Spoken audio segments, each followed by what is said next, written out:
So I'm in this cigar lounge in Bermuda, and this guy is telling this story the other night, and it was unbelievable. And I ran into him today at lunch, and I said, hey, you gotta let me interview you for my YouTube channel.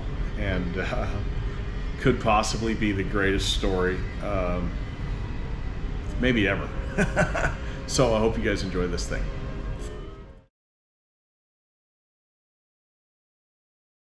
It's not allowed. Oh, it's gonna be perfect. Got it. Sweet. Gotta Maybe bring just some your- interview How about technique. your drink, sir? Wanna get another drink? They Yeah. will pay. On me. Coke Zero it is. Coke Zero, okay. Coke Zero it is. Yeah, He's driving. Yeah, he's the designated driver. Yeah. I'm gonna quit drinking when I get off this boat Are ya? for a couple 2 days. days. For a couple days. We have another golf trip starting on Tuesday. Where are you going? Agency, when We're don't going you to go? Cabot Lodge up in Are you going to Cabot? Nova Yeah. Scotia. Yeah. I'm a big Bandon fan. We go to Bandon Yeah. a couple times. I'd like to get there some Cabot's day. building another place down in Florida right by me. Are they really? Worldwoods. They bought They World- bought Worldwoods? And so they're gonna expand it and huge. Wow. Huge expansion. I love Worldwoods. Yeah, I know. Yeah. Well, the guys that did Bandon are doing a course out in Colorado. Oh yeah? Right. And didn't the guy that did Bandon did Cabot, right? I think so. One of them anyway. Yeah. Is that right? Yeah. The Cliffs or Cabot Cliffs or whatever? Yeah. Cool. Cool. All right, so what do you want to do? Well, I want to know about it could be the greatest story ever told. Second greatest story ever told. Okay. Yeah. Start at the beginning. You're playing in a member guest. Right. So it's actually it's a tournament we call the Devil Tournament. We play it every last Friday of the month because it's 3 6-hole formats. Okay. So it's partner golf, better ball partners, and my partner was this big burly Irish guy, Tommy Henry, and I got to the tee literally with my shoes untied. I had been running back from a staff meeting in Harrisburg and ran to the first tee to tee off, out of breath. Tommy's like, Vic, calm down, calm down. Played the first 2 holes, birdied the second hole, which was a big thing for that. It's our number 1 handicap hole, so that was great. And then you go to the halfway house. We passed our halfway house 4 times. So halfway house, went to the bathroom, got a glass of water, and I came out and put a wet towel over my head because it was a really hot late July day, and that's the last thing I remember. So we drove across the street to the par 3. We were waiting for the group in front of us. Everybody else was chit-chatting up on the tee. I'm sitting in the cart, and the green clears. They go, Vic, come on, let's go. And my head was back. I was out. So they lay me on the ground. Tommy starts beating my chest, and he's yelling because he's good. He's my next door neighbor. He's a good friend. He's yelling, "You come back! You come back!" And all the other groups in the surrounding holes thought there was a fight, so they all came running over, which was great because now I've got people in a line taking turns doing compressions, while they were doing that, one of the guys in our group who was on the board knew we had just put a defibrillator at the halfway house, so we just passed. So he ran across the street to get the defibrillator, and there's a tee box at the halfway house, and there was a doctor on the tee, and he's like, the reason he was on the tee is because he had teed off down the hill off that tee, hit his drive in the water, decided to come back and re-tee. So he comes back to re-tee. He's like, Jeff, what's going on? Vic's had a heart attack. So he comes over with him. By now it's probably 5 minutes. I've been getting compressions for 5 minutes. They put the paddles on me. They hit me twice. I don't come back. And then, and every time you use those things, the voltage amps up, right? Okay. So he said the third time they hit me with, right before the third time, the doctor pulled out of his golf bag. He was an anesthesiologist. He had a vial of epinephrine and a syringe that he had in his bag for about 10 years, just for this kind of an event.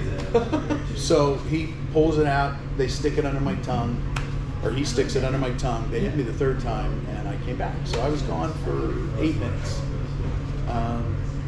no, fortunately for me, no, as far as I can tell anyways, no lingering like damage, like because they did such a good job of compressions, they kept the oxygen moving. Okay. No white light, nothing. I was just out.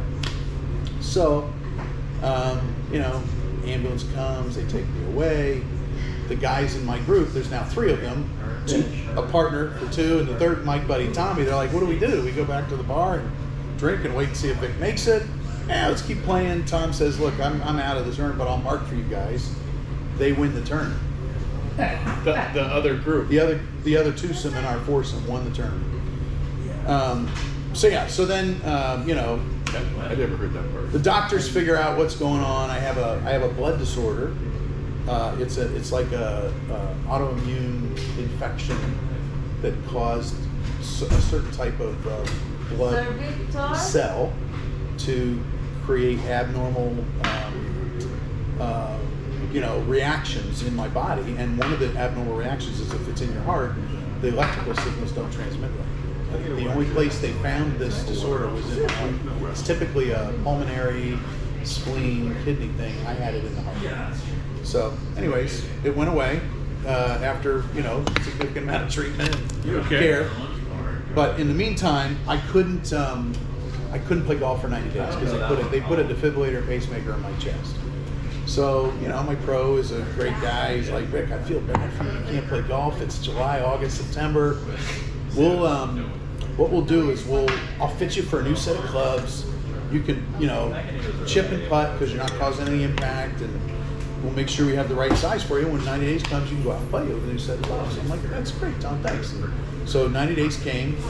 I got the guys together who were with me on the day of the event. I'm like, "Guys, you got to be the first ones to play with me because I need to hear the story. Like, I need to know what happened." So we get to the third hole. Well, we had to start on the back nine that day because it was crowded. And I played number 10 on my course, and the 9th tee is adjacent to the 10th green, and the doctor was on the 9th tee because he had obviously started on the front, and that's the first time I'd seen him since the day of the event. So it was a very emotional response the two of us had to see What a each great other for the reunion, first time yeah. after 90 days, right? So he finishes 9, makes the turn, we finish the back, we make the turn to the front. I get to the third hole, and I'm like, "All right, guys, what happened?" And they're like, "Well, you were dead here, we're beating your chest, I ran over there to get the defibrillator," or whatever. And it was kind of a cool experience, but then, it's 165-yard par 3. I'm like, "Well, I got this new 6-iron. Let's see what the hell happens." I unwrapped plastic on it. Take the plastic off. I Never did hit take- it before. Never hit it before. And one hopping in the hole. And the guy who was the board member guy who was in the foursome is walking around the green going, or the tee going, "Oh my God, oh my God." I'm laying on the ground laughing my ass off. I can't believe I just hit a hole in one. First time back. The doctor is on the same tee he was the day of the event across the street, watched the whole thing. He sees me on the ground. He's like, "Not again!" And then he realized it was a hole in one. So anyways, so that's kind of the whole story. Yeah. And you're on the cover of Golf Digest. Well, yeah. So they came to the club. They had this Miracles in Golf article, and my buddy's like, "Vic, you got to send your story." And I'm like, "Nah, I'm good. I'm here. I'm good." Yeah. And they kept talking to me, so I'm like, "All right." So I sent a paragraph. And a week later, the guy calls and says, "Vic, bad news. You missed the cutoff by a week. But your story's better than everything that we have in that Miracles in Golf article. We're coming to your club. I'm bringing my videographer. We're going to interview everybody." And so they did. And so it was great. It was great for the club. It was great. It was a great club profile. And it was, like I said, it was really cool to hear it in the voice of the guys that actually lived it. Too. So It's yeah. the second time I've heard it. It still gives me chills. When you were out for the 8 minutes, did you see anything? Nothing. No Afterlife experience. None of that stuff. And that's the doctors at Penn said it was probably because you didn't have any oxygen deprivation. You didn't have the white light thing happen. That's typical. That's their medical. Mine too. Alright. So anyways, This is mine Next too. to you. that's it. Glad you're still here. As I say, it's good to be seen and not viewed. Got that right. Cheers, guys. Yeah.